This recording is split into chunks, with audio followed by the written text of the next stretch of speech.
long then?" Asked the student. 30 years, replied the master. "But I do not understand," said the disappointed student. "At each time that I say I will work harder, you say that it will take me longer. Why do you say that?" Replied the master, "When you have one eye on the goal, you only have one eye on the path." This is the dilemma that I've faced within the American public education system. We are so focused on a goal, whether it be passing a test or graduating as first in the class. However, in this way, we do not really learn at our fullest. We do whatever it takes to achieve our original objective.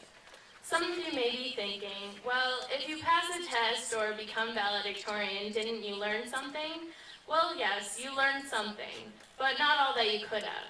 Perhaps you only learned how to memorize names, places, and dates to later on forget in order to clear your mind for the next test. School is not all that it can be. Right now, it's a place for most people to determine that their goal out is to get out as soon as possible. I'm now accomplishing that goal. I am graduating. I should look at this as a positive experience, especially being at the top of my class. However, in retrospect, I cannot say that I'm any more intelligent than my peers. I can attest that I am only the best at doing what I'm told. Here I stand, and I'm supposed to be proud that I have completed this period of indoctrination. I will leave in the fall, and I will go on to the next phase expected of me in order to receive a paper document that certifies that I'm capable of work. But I can attest that I'm a human being, not just a worker. I'm a thinker, an adventurer. A worker is someone who is trapped within repetition, a slave of the system set up before him. But now I have successfully shown that I was the best slave.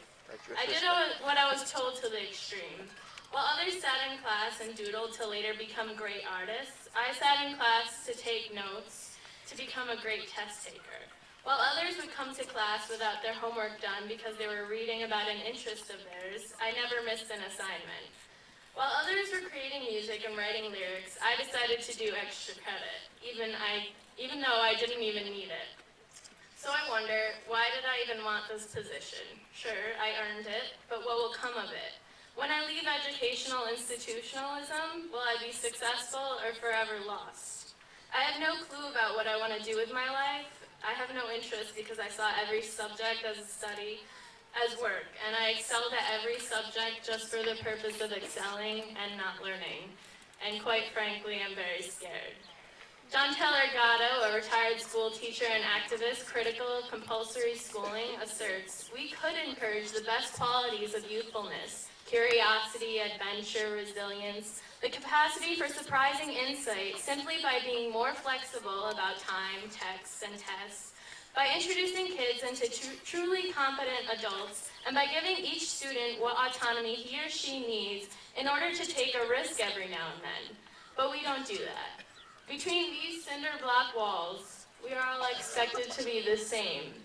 We are trained to ace every standardized test, and those who deviate and see light through a different lens are worthless to the scheme of public education, and therefore viewed with contempt. H.L. Mencken wrote in the American Mercury for April 1924 that the aim of public education is not to fill the young of this species with knowledge and awaken their intelligence. Nothing could be further from the truth. The aim is simply to reduce as many individuals as possible to the same safe level, to breed and train a standardized citizenry, to put down dissent and originality. That is the aim in the United States.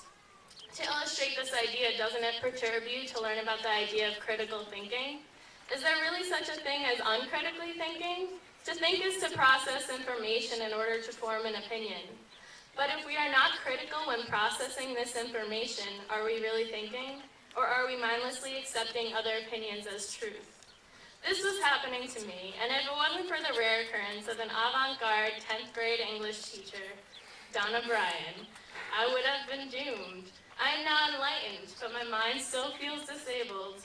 I must retrain myself and constantly remember how insane this ostensibly sane place really is.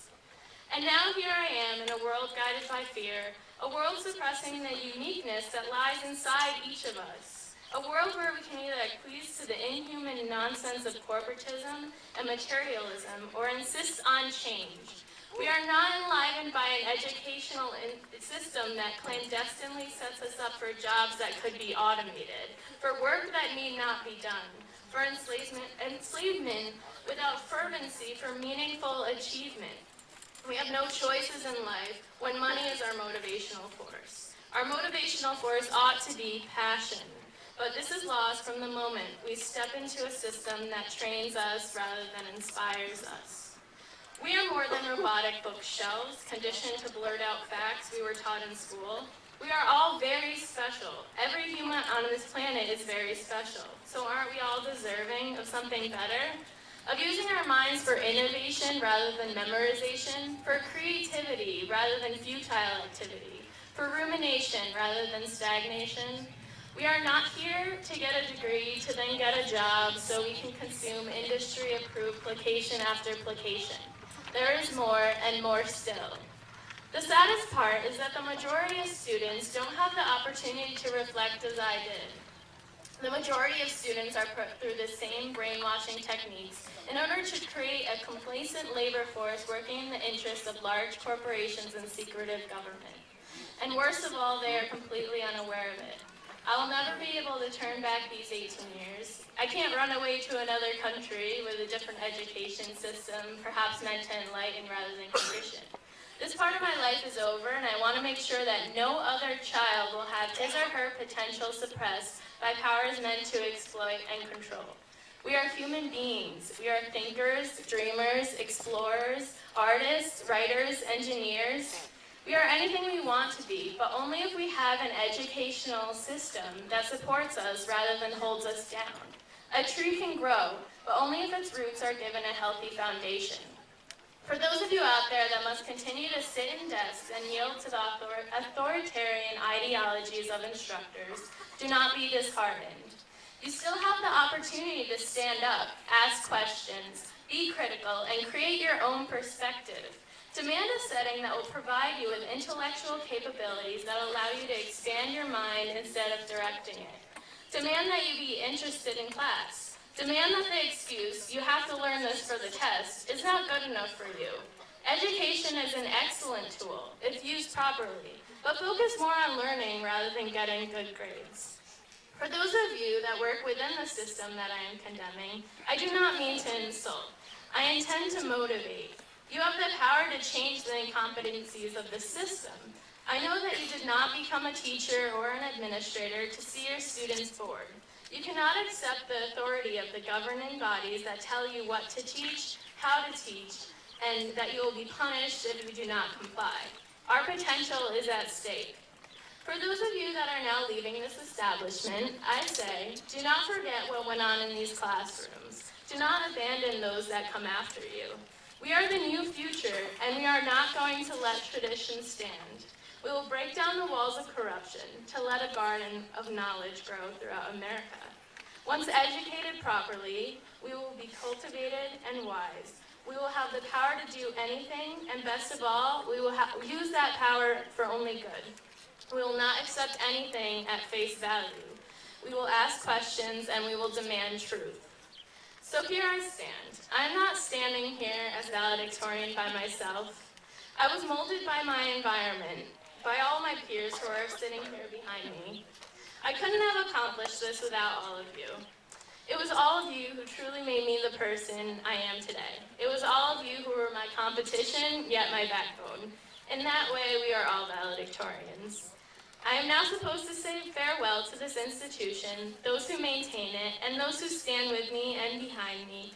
But I hope this farewell is more of a see you later, when we are all working together to rear a pedagogic movement. But first, let's go get those pieces of paper that tell us that we're smart enough to do so.